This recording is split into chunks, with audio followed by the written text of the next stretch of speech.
I sucked at doing makeup. Okay. I was not a makeup girl. Nothing means nothing, honestly. It can either make you really miserable or it can be a lot of fun. You know what they say, desperate times call for. Realizing your dream job might be in a totally different industry than the one you studied for. If you've ever felt stuck on a path that does not feel right anymore, this one's for you. This is Desperate Times. Hey guys, welcome back to Desperate Times podcast. I'm Varun, Sakshi, and today we have with us a very special friend of ours who we've known for as long as we've known each other. each other. We Yeah. have Christelle Rosario with us, and we've known her since our hospitality days back in the day. Back then, all of us were kind of prepping for this whole life in hotels of sorts. And many things for all of us have changed since then, and all of us have gone in different, Sakshi and I in similar directions, but we've gone in other different directions of life, figuring out our careers all over again. And Crystal now works in PR, where she is helping brands tell their powerful stories the way they want to reach their audience. So, this entire conversation is going to be just speaking to Crystal, understanding how she did this career pivot that she's done, and just taking it from there. So let's start from scratch, Crystal. What really got you into hospitality from the beginning? Yeah. So hi. So good to catch up with you guys, first of all. And thank you so much for having me on the podcast. I think it's really great what you guys are doing, the stories you guys are telling. And to answer your question, so when I was in junior college, I was in Xavier's. I had a lot of interesting ideas of what I wanted to be when I grew up.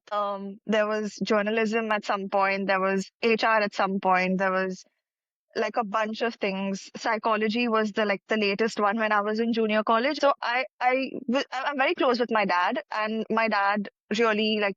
I mean, he was the one who used to cook around my house, which you guys know. I used to bring my dabbas to college. Yeah, and then like around that time, I had a little more time at home, so I used to help him around the house and cooking, things like that. That's, I think, pretty much what piqued my interest. And also, like, even generationally, my dad's mom, my grandmom, was like used to take orders and do catering, like outdoor catering basically for occasions and stuff back in my hometown. And then my Mhm. dad took a liking to it, and then eventually it was me. So yeah, that pretty much I think got me into hospitality to start with. Sweet. I mean, we didn't even know about this story where it's almost like generational. Like, I know your Generational. father packed some amazing lunches for you, but coming from your Yeah, grandma, so I guess it's in the blood. Sometimes I feel like some things can be hobbies and then we feel like they can be careers. And yeah. I guess let's talk about your pivot to public relations then, because clearly you're not in hospitality anymore. So, I mean, during my training was when I realized I want to get into pastry and be more of like a pastry chef. And Mm-hmm. then I did that. I did pursue that for I think 3 years almost. I worked with I started at this restaurant called Nara Thai, which was owned by Ka Hospitality back then, and obviously now that's changed. But yeah, so I started there. Then I worked with like two, three standalone bakeries before I realized that it was just a lot. The shifts, the 6 day week, the no Mm-hmm. weekends, no holidays, so it was quite tough. And I mean, honestly, I was what, 23, like, we all were like 23, 24 at the time. You just want to go out, enjoy life. Yeah. I obviously like I used to get a lot of FOMO. I met my boyfriend around the time, and I just realized how much of like time I used to miss out on with him and his friends. That was one of the main things that sparked that thing in me that, you know what, I can't do this anymore. I need to get a normal corporate job, 9 to 5. Weekends are mine, and that was pretty much it. And then, like, honestly, even the last job, I think I had a bit of a, how do you say, situation with my boss, and it didn't end very well. So I was like, you know what?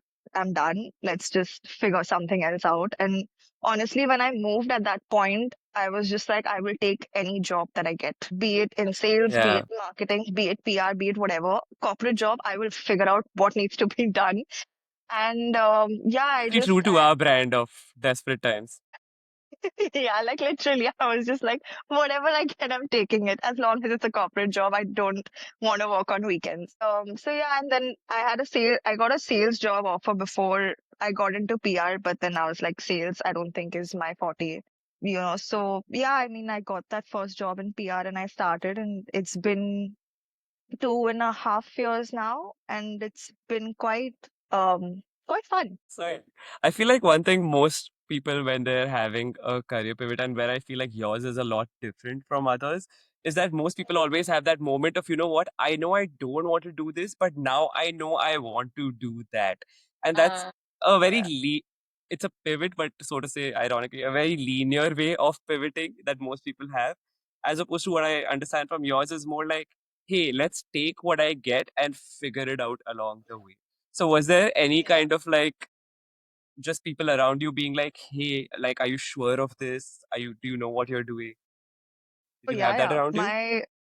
Yeah, a lot. Even when I was planning on like doing hospitality, I had that. So my sister had a friend who also was at IHM, and she then ended up working at Taj, and she was killing it. She was a chef. She was killing it. And my sister ensured that before I came to IHM to do hospitality, that I spoke to her. I had the opportunity to realize exactly what I'm getting into before I did that, because she was like, it's long hours, it's all of that, it's hard work, it's physical hard work. And so I had it then. I even had it when I was moving into PR. So a few of my, like a friend of my boyfriend actually was also working in PR at the time. And so when I had my first interview, she actually like coached me on a few things in terms of what is PR, what I should know in that interview to get that job. And that worked out really well for me. So yeah, and even at that point when I was switching, my parents and all also were like, "Are you sure this is what you want to do?" Obviously it's quite a shift from having studied hospitality to moving into something where you have no background, no understanding whatsoever. So yeah, it was quite a decision, I think, at the time, and there were concerns, no doubt. But yeah, I mean, it all worked out in the end. So I guess that's that. So that's interesting what you said about, getting into PR and stuff. And like Varun mentioned, people usually know what they want to pivot to and then they get into that. But you sort of just went like, I'm gonna go for whatever I get. So did hospitality background or pastry chef background help or hurt you when you were getting into public relations? I don't think it did either, to be honest. Okay, so I used to do this thing even before I started IHM. My sister works in this sort of market research company, right? And they used to have this like surveys and basically data computation and stuff like that online. So I used to do a lot of content editing for them. Like, grammatical errors, stuff like that. Like in that sense, and because it's an American company, certain like my communication skills were quite polished at that point. So Uh, yeah, so I knew like that was one strong point I had. And then the last bakery that I worked at, I sort of helped build from scratch. That's when I learned the importance of research and like how to really do it to find the best of whatever equipment, vendors, all of that stuff. So I knew those were like two things that I was really good at. And when I spoke to my friend, right, who was in PR, when I told her, like, listen, these are two skills that I can pull on. And she was like, yeah, those are important skills and that's fine. As long as you have that, you're good with content writing and stuff like that. I think you should be in the clear. And that was so after I gave the interview, that was an assignment that was given to me as part of the interview. Like, okay, this is, so PR is all about building brands, telling the story and stuff like that, right? So they gave me a brand mhm. and they were like, if you have to pitch this to the media and tell them the brand story, how would you craft this? And that's when like content writing was like the main skill I think that got me that job apart from the way I communicate. And yeah, and then just like it just kept building from there. So yeah, I would like to say I think Sweet. research was the one skill that definitely caught me on. I might want to dig a little more into this Mhm. whole interview scenario because I feel like one thing that I know of most people always being worried about is that now when I'm going to go into this interview, this employer is just going to judge me from the gaze of this person's coming from this other background. I already don't think they're going to be a good fit. So, how do you Yeah. think one gets over that? One, just the fear of like, I think I'm going to be judged. And two, how do you convince the person in front of you that, hey, I've got what you Honestly, okay, so I think a few things here. One is I obviously went blindly into this, right? I was like, whatever job I get, I'll take. Now, I knew that this is what this company does, right? Like, it's into PR, it's into marketing, whatever aspects are covered. First step was I did my due diligence of what is PR, what do I need to know, what would the expectations be, what is, basically what the job is all about, right? So that is definitely one thing that you should be aware of whenever you're choosing any career that you're choosing. You need to know what you're getting into. So once you understand what the job requirement is, right, and what you need to do, then accordingly, once you get that knowledge, is when you can talk to the interview and tell them that, listen, this is what you're looking for. This is what the job requirement. This is what I can tick off for you. Like, this is what I Yeah. can bring to the table, even though I am not from that particular background. So just being aware of what it is that is required of you and what the job is, that is the main thing for me. Like, that's what helped me. And obviously, that friend guided me, told me that this is what PR is all about. And yeah, and that's how I was prepared for that interview, because I was like, I know this is what you need. This is what I can offer you. And agree, they definitely took a chance on me because I didn't know shit. But Yeah. yeah, but basically, that's what you need to do to convince them. No, I think that makes a lot of sense because sometimes a lot of people be like, oh yeah, I know my shit. And then they go in and shit's hit the fan because they really don't know their shit. And the other thing, your friend being there, I feel like, what do you think? Had that friend not been there to educate you about the basics of PR, would you still be able to get where you are with that job? Or, I mean, how pivotal was that friend's role in this interview? Definitely, it was definitely important because I mean, honestly, when I got the call for that interview, I was so nervous. I was like, what am I going to talk about? What do I answer? What is she going to ask me? I had no clue. So, yeah, I mean, whatever little information that she could give me definitely was very helpful. It helped me structure my conversation in that interview. Yeah, it was definitely very important. I mean, maybe I'm sure like I would have landed somewhere, but not it would have definitely been a different path, and I don't think I would have been where I am today for sure. Like it took a lot. Yeah. Sweet, sweet. Another part I want to kind of touch a little on is, sure, we've all gone to hospitality school, so we've all had like a certain grooming standard that we've had to put up through those 3 years of college, even go to those front office lectures, guys in our suits, you girls in your saris, there's all of that aspect that is there. Yeah. But once you kind of go behind the scenes, and as you were behind the scenes as a chef for the longest time, how was it for you going back from, okay, now I'm behind the scenes versus in PR, you're literally you're grooming, you being in front of people is everything.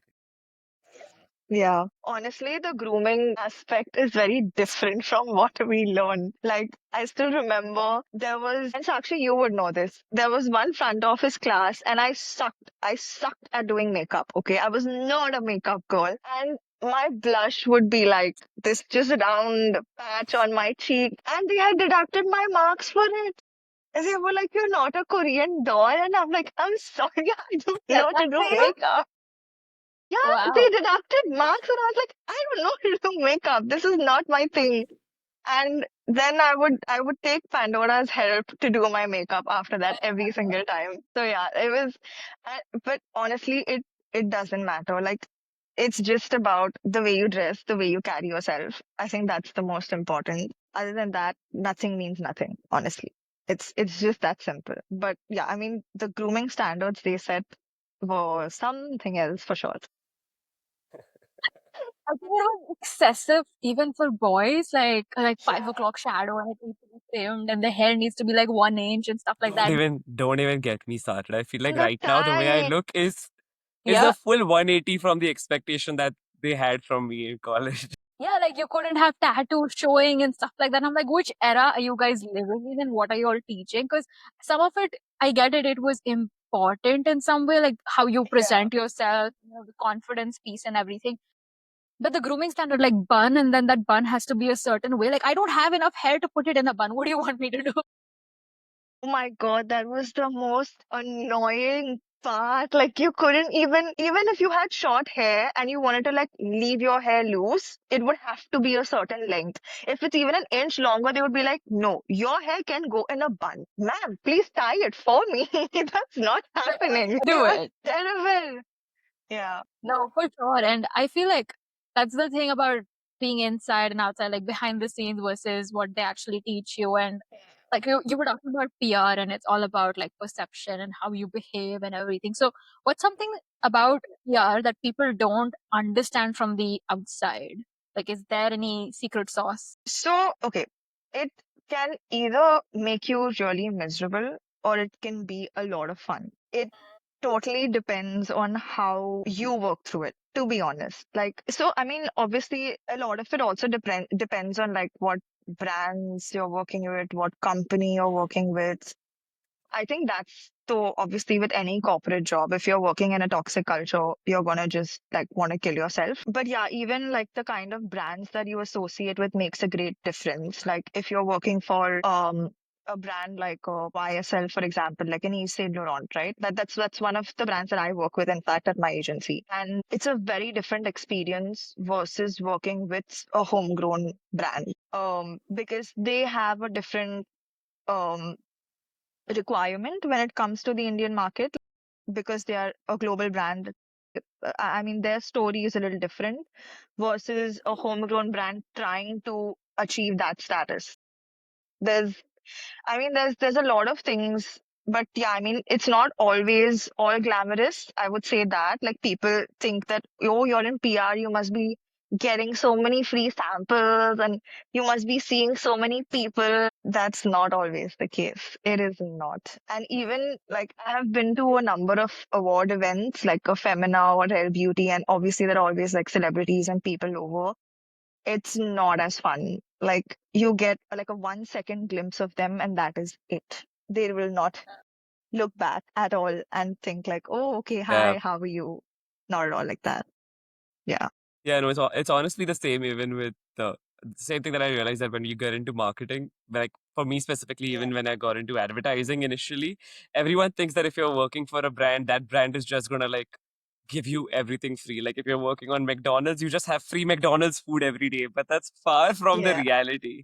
That's not how things are. We're doing a corporate job for these guys, the glitz and glamour of it, neither in marketing, neither in PR, nor in hospitality. Yeah. It doesn't really exist the way people perceive it, I guess, from the outside. No, absolutely. And I mean, honestly, like some brands are sweet enough to at least give you like a special discount coupon code. I'd say that. Like, I'm not completely dissing the brand, but some of them are just like nothing. And sometimes they can just be so ungrateful also for the work that you do. It's so frustrating. But I mean, it is what it is. It's your job at the end of the day. You've just got to take it as it comes. So, yeah.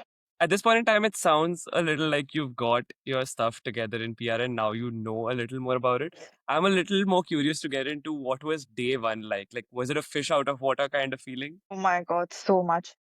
Initially, I remember, I think the first week that I started the first job, right? When I joined them, there is something in PR, and I'm sure there might be this in marketing as well. It's called a media list that we have, right? Like each agency, I think, keeps their own data bank where you have a list of journalists, like your writers, and then their contacts, their details, email ID, whatever, to way to reach them basically when you're trying to pitch, right?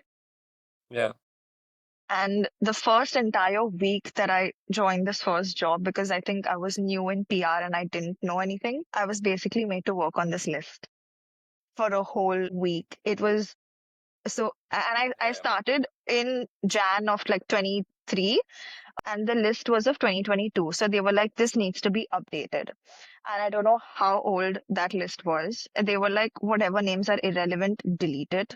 Research whatever names are new or need to be updated, do that. I was like, cool, get it. And I started working on it, and I think I deleted like 70% of the names on that list. Damn. And obviously, I was so new, like, I didn't know what publications were like important. I didn't know where to start looking. So yeah, and like I did that for a whole week. I tried to like clean up that list, and I remember after like the third or fourth day, I was like, what am I doing? Is this what PR is? Like, this is so boring. What am I doing? It was quite sad to it. But yeah, I think then once I actually started writing pitches and like sending things out, talking to journalists over the call, was then I found my footing in PR. Yeah, the first couple of weeks were definitely.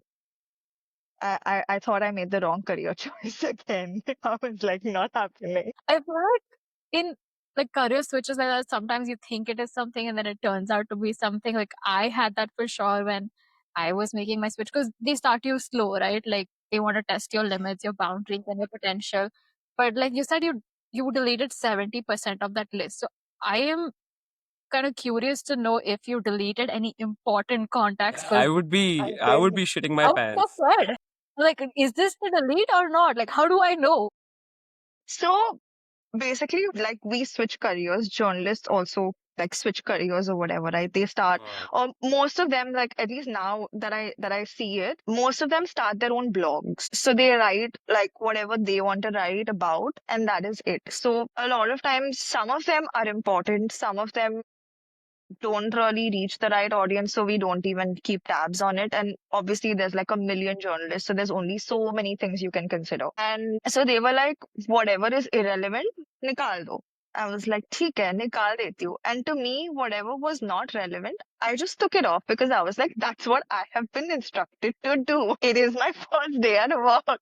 So you tell me to do A, I will do only A. I am not going beyond that to make things worse for myself. Thankfully, like yeah, I didn't mess up. Because I mean, I would be scared. I'm like, you said 70%. Like, it looks like a menial task, but I think it's Oh a yeah. big responsibility to, update that list and everything. And they're essentially testing your capabilities, right? Yeah, that was where a lot of my research skills came in, like finding people on LinkedIn and shit. But yeah, That makes sense. yeah. And in now let's talk about the past 2 years that you have had in PR. We've gone going a little ahead from your initial days. In these past, say, I think 2 years, 2.5 years. So in these moments, what I'm trying to get at is when you come across these other colleagues of yours who may already come from like that relevant background, so to say, which to me is anyway a sham. But when you see them and then versus you see yourself in the situation, do you ever have moments of self doubt, being like, maybe these guys know more than me, but like, does that ever come in? Does the self doubt ever creep? I mean, honestly, I don't consider it self-doubt. I consider it motivation to do better. And this is something that everybody, like even my seniors who have had like 10, 12 years in the industry also tell me this. Like PR is a constant learning. There's always going to be something new that creeps up and you're going to have to figure out new ways to deal with it. So it's a constant learning. And that's, I think, one of the best things that could have happened for me, at least personally, when I am switching to this completely new career, because you learn so much more on the job. And that was the best thing ever. But yeah, I don't take it as self-doubt. I just take it as motivation. And for me right now, I think the best thing is the company I work at, like everyone is so helpful. They really work as a team, which is just great for me because anytime I need help, I need advice, like they're there. And that's, I think I've been very lucky to find such a good job right now. How did you guys switch? Like, when did this happen? Is that when you all moved to Canada? Were you all already doing something different? Or like, how did it happen for you guys? Because I don't think I've had the chance to chat with you about this. So we have actually done an episode on this as well, talking all about how we kind of did the career switch. But for I your missed it. context, I am so sorry. that Oh my God. we'll plug it for whoever is watching and has not watched it, because I'm sure there's a lot of people as well. But Yeah. basically, for us, it was, at least for me, the pivot was right after, where I've got out of hospitality and for my HM, and I was like, you know what? I don't think I can do this. This immediately doesn't feel like it's something for me. And then I knew I wanted to pivot to sales and marketing because it was like my backup option of sorts. So I then got into sales, then realized, nope, sales is not my thing either, and then moved into advertising and marketing. Nice. For me, it was a little different because I went down that traditional route that everyone does after hospitality, IHM especially, because you're like, oh, a management trainee, or so I Yeah. got a management trainee program for one of these five-star hotels, but it wasn't in Mumbai. So I moved and it was in sales and marketing. And their program was a little different. So I went through all these different departments and everything, but more into detail in our episodes, guys, if y'all want to hear. But I will just give it in short. So I went to F&B after that, but F&B, it was a startup. I was doing everything, kind of. And then I went to restaurant marketing, and you must have heard of that restaurant. They've shut since, but it was in Yeah, BKC called Uno. So I was with yeah. them. I used to love that place, but the pandemic wasn't kind on them. And then I actually went to my agency gig in marketing. And funny story is that they used to work for Unomas, like they were their marketing agency. So that's the connection. Like they were like, okay, yeah, if she worked there, then she can work with us. So like it all is like Wow. connected, but it took me a while. So I pivoted to marketing proper pre-pandemic almost. Yeah, I So remember. I think I yeah, remember seeing your post on LinkedIn. You had written about uh, I which think when one? you just moved to. Yeah, I know that there are a few, but the very first post I think of yours that talked about marketing, and I was like, oh, cool, she switched to marketing. I Ah. was still working at the bakery at that time, but I was like, nice. I mean, yeah, honestly, I don't think a, a lot of our batchmates continued in hospitality. Like, there are a handful of them. More than. So, More than. And yeah, half of yeah. them are here in Canada. Oh my God, I remember, I used to tell this to everyone. Like, I think half of our batch, half of our college is like in Canada. That's like the new IHM hub. It is. No, really. And I've run into so many people here in Toronto just like walking around. So many times I've run into like Yeah. different people and then just standing there chatting for half an hour, catching up. But like that's the other thing, like country switches, career pivots. Everyone's done it. Like I feel like you do one pivot and then you somehow think you're the master of pivots and you're like, let's do this and let's do that and do everything. Because why not? Yeah. But how is it for you guys? Like, I mean, I know like you guys have been there for a while, but given the current situation, There's multiple different contexts we can look at this from, and even we've tried like touching on all of these different contexts. So one aspect of it is just right now the world is in a place where like global brown hate is a thing. So And that's we've another kind yeah, episode for those who haven't tuned in. yeah. I think one thing, Crystal, I want to just check in with you and understand. So you mentioned to me that when you were leaving your previous job at as a pastry chef, things didn't end on a great note, right? When you were trying to get out of that situation for you. Yeah. But do you think that there is something that you could have done differently to make this transition or pivot for you a little smoother? So Nothing I really? can tell you no, I can tell you what happened, and I'm sure you will understand why because you guys know the industry. Okay, I started this job like I told you, right? Like I set it up from scratch. So basically, um, the previous bakery that I worked at before this one, it was like a cloud kitchen, and there were two founders. Okay, um, they had a falling out, and one of the founders was from Italy, a very sweet Italian lady. So she returned to Italy once, whatever they decided to part ways. I stayed on at that bakery, and, she told me that she was planning on probably returning at some point. And she asked me if, you'd want to join me. And I had a very different sort of equation. Like I had a very close equation with her. So I was like, absolutely, I will follow you anywhere. And so and then COVID hit, I think that very year. So it took her quite a while to come back. So I continued working at this place until then. And when she came back, she called me, she got in touch with me. She was like, listen, I'm starting my own bakery. Would you come and join me? And I was like, absolutely, I would love to. So obviously, when starting this, she told me what she expected of me, what she wanted me to do, and I was like, yeah, I'm completely like all in. She was like, I want to have you as my right hand man because, and obviously she was Italian, so she couldn't speak Hindi, she couldn't speak the language. So a lot of like 6 months we spent. I had to find vendors, I had to find equipment dealers, talk to them, get everything in. The carpenter I had to speak to, like itna maap lo, itna karo ye, all of that. Like basically everything from A to Z. And obviously, then once operations started, things were good. I was basically an all-in-one at that job. I was like the kitchen manager, I was the head chef, I was the HR because I used to also interview people, and then like tell them a yes or no and let her take a final interview with the person. So all of Gotcha. that, like all of that. And obviously, when you put in so much into a business or into a job, you would expect something in return, right?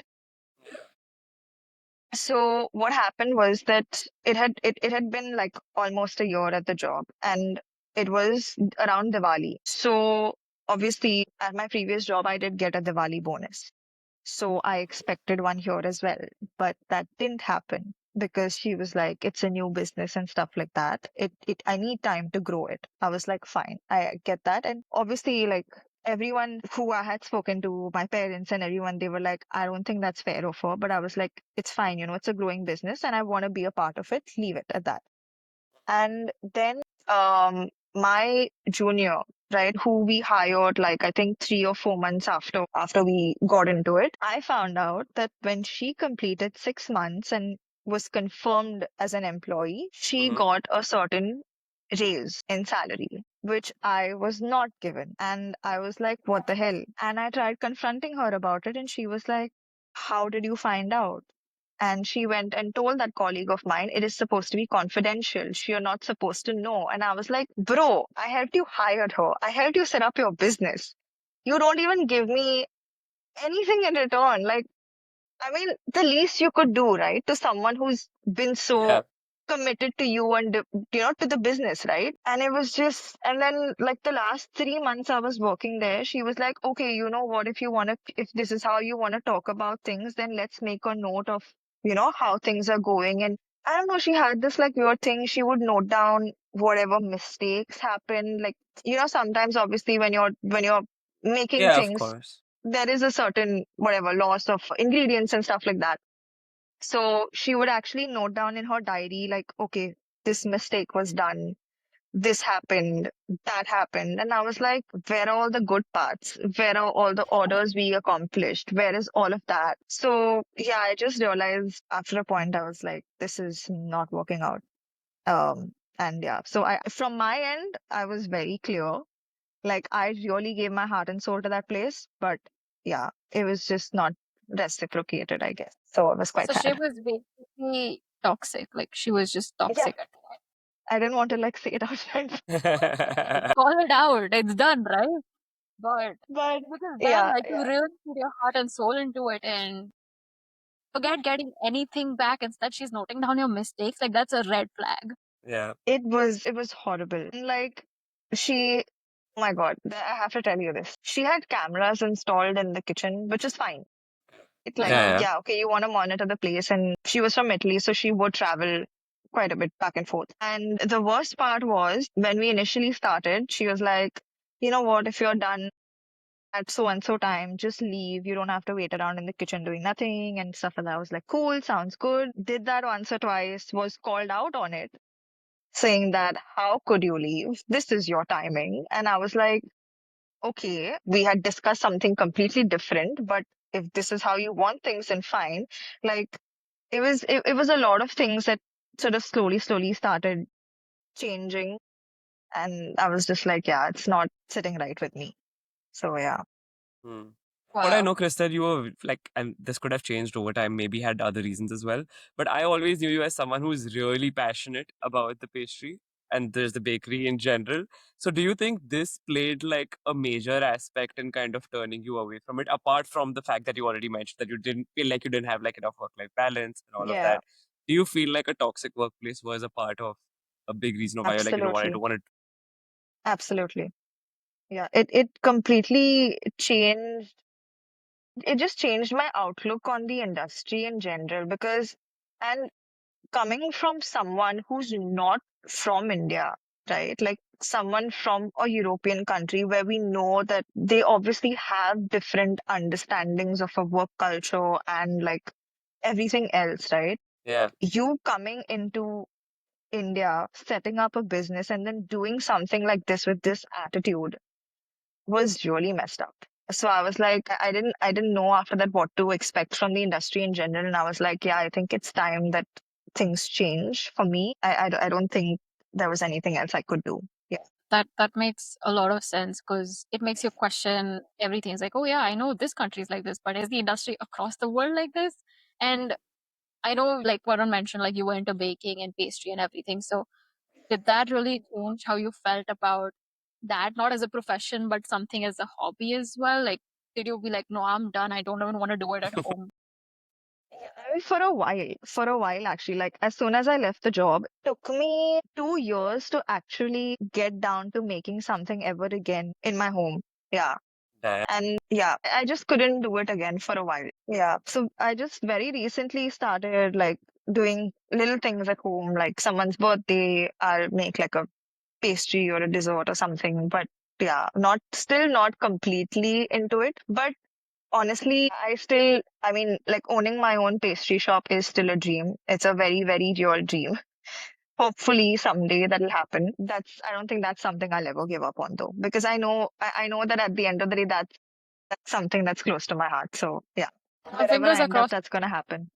Yeah, Yeah, yeah, for sure. Like we'll be there, hopefully, if it's local somewhere in of Mumbai. course. We'll come by a pastry shop, have some pastries with you, because I do remember that from college as well. You talking about it so passionately, and our Yeah, fingers are crossed. Hopefully, one day you gotta open your pastry shop. Maybe there's like a little cafe with it. Maybe you expand that of into a course. bookstore. Maybe it turns into a winery at night or something like where you're serving wine and jazz music. And now we know that you've got your PR covered. You're just gonna do that for yourself. Exactly, exactly. Like I've learned so much more now. And I'm sure you've made some great connections even for like marketing and all these vendors and stuff for your bakery that you set up. So you basically know the drill. It's just a matter of Yeah. when. Matter of when and matter of capital. Of course, Got it. You're making always. some great connections and everything. So, I mean, down the Yeah, line, if randomly you're talking to someone, oh, my dream has been to open a pastry shop, and that person is like, here, take my money. yeah. So, manifesting that for you. All right, Crystal. So you've come to the last leg of this episode, and one question we have for you is: have you ever found yourself in desperate times, and how have you gotten out of it? Okay, you know I'm not a very, like you guys know I'm not a very calm person. I get very annoyed and I hyper when things think go I don't think south. our viewers or listeners are gonna guess that after this episode, but yeah. Yeah, but no, I do still get very paranoid about things. Honestly, I think the one thing for me has been my friends and my family. I really feel like I owe it to them because anytime that things have gone wrong, I've been able to talk things out with them, whatever was in my mind, get their advice on things. And my mom has always been like my rock. So yeah, I think yeah, they've helped me get out of a lot of tough situations for sure. Yeah. There have been many desperate times, basically. Too many to count, too many. Fair enough. No, but we're glad that you have this support system with you to kind of get you through it each time you face it. Thank you so much, Christelle, for coming over and sharing your experiences with us for our viewers and listeners. And it was great catching up with you after so long. And And for all our viewers and listeners who haven't subscribed yet, which is a lot of people, subscribe on YouTube and follow us on Spotify. Leave us a review on Apple Podcast or Spotify. You can literally find us anywhere that you get your podcast from. And again, thank you so much, Crystal, for joining us. This has Of been course. great, and we will see you all next week. Bye. Yes. Bye. Thanks.